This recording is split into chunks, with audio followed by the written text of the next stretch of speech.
Psych2Goers, do you remember the last time you felt sad, anxious, or scared that you were somehow off? You're not alone, even if it may feel like it. The National Alliance on Mental Illness, or NAMI, reports sometimes a funk or rough patch can be a sign of something much deeper. This video represents 10 mental health symptoms you shouldn't ignore. Before we begin, we need to warn you that this video may be triggering for some. If you feel triggered by this video, please take care of yourself, even if it means clicking off this video. With that being said, let's talk about the 10 mental health symptoms you should not ignore. 1. You're having feelings of sadness or depression that last longer than 2 weeks. All people experience sadness at one time or another. However, most normal feelings of sadness get better with time. The American Psychiatric Association reported abnormally intense sadness lasting 2 weeks could be a sign of depression. The National Institute of Mental Health stated, not being able to snap out of it or sadness being heavier than normal should be taken seriously. 2. You're having extreme mood swings and don't know why. Do you find that your mood seems to switch super quickly or randomly? Tremp and others studied how often the average person's mood shifts on any given day. According to the National Center of Biotechnology Information, NCBI, this study showed people tend to experience positive emotions, such as joy or love, more often than negative ones. But it's totally normal for someone's emotions to change daily. However, the National Alliance for the Mentally Ill, NAMI, warns especially dramatic mood swings that cause huge changes in your behavior and energy can be a sign of bipolar disorder. Agencies such as the American Academy of Pediatrics say the more red flag signs are experiencing sadness, anger, or feelings of excessive euphoria for most of the day, especially if it has nothing to do with what's going on in your life. 3. Your worry and anxiety have gotten out of control. Have you ever found yourself worrying but can't shut it off? According to the National Institute for Mental Health, it may be a sign of an anxiety disorder. Other signs of anxiety disorders include having problems relaxing, insomnia, racing thoughts, unexplained aches and pains, or being easily irritated. The Anxiety and Depression Association of America suggests that if you've ever felt this way on most days for at least 6 months, you should consider talking to a mental health professional about your symptoms. 4.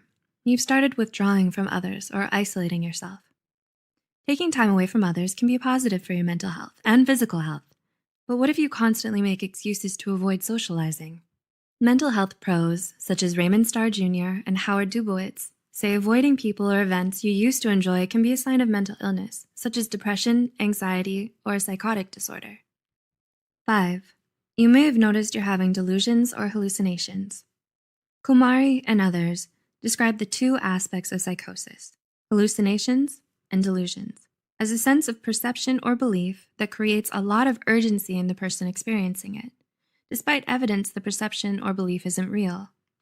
The National Alliance on Mental Illness reports up to 100,000 people in the US will experience psychosis every year.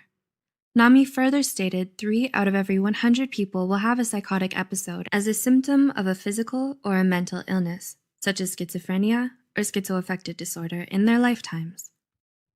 6. You're having more and more difficulty dealing with normal life situations. Have you ever gone through a time in your life when nothing seemed to go right and you just couldn't deal? The Australian Department of Health stated a rough patch that you just can't get past, one that hurts your ability to function for more than 2 weeks to 2 months, may be a sign of depression or anxiety.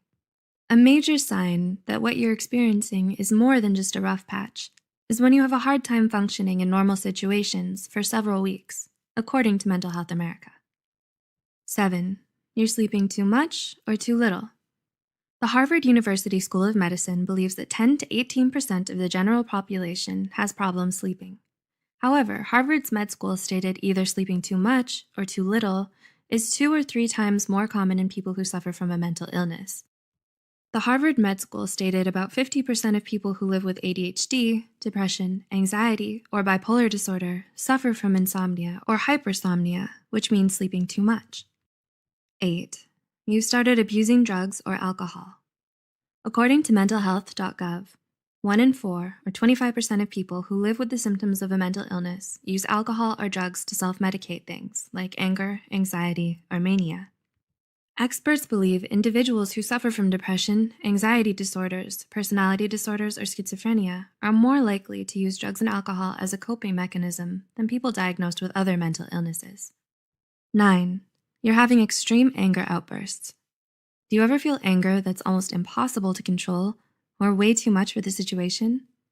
If so, your anger may be warning you about your stress levels, unresolved grief, or your anxiety.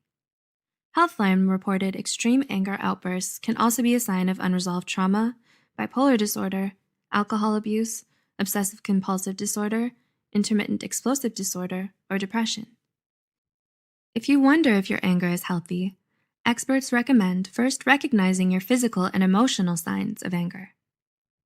And 10, you've started thinking of self-harm or suicide. The Mental Health Foundation reported up to 10% of people under the age of 30 have thought about self-harm or suicide. There are many reasons people consider self-harm or suicide, such as abuse or neglect at home, a major loss, trauma, or a catastrophe that you can't control or avoid. Bradvick, 2018, reported approximately 90% of people who have completed suicide also suffered from a severe mental illness, such as bipolar disorder or depression. If you find yourself thinking about self-harm or suicide, we would very much like you to reach out to a mental health professional and get the help that you need and deserve. If you can relate to any of these symptoms on this list, you're definitely not alone, nor are you bad for feeling this way. But we want you to take care of yourself, which means reaching out to a mental health professional if you've been experiencing any of the symptoms on this list. As always, any information provided here is for educational purposes only. If you need mental health counseling or treatment, please contact your insurance company, local college's student counseling clinic, or your county crisis line. Keep watching the Psych2Go channel for more information on mental illness and mental health, and remember, help is out there. We'll see you in the next video.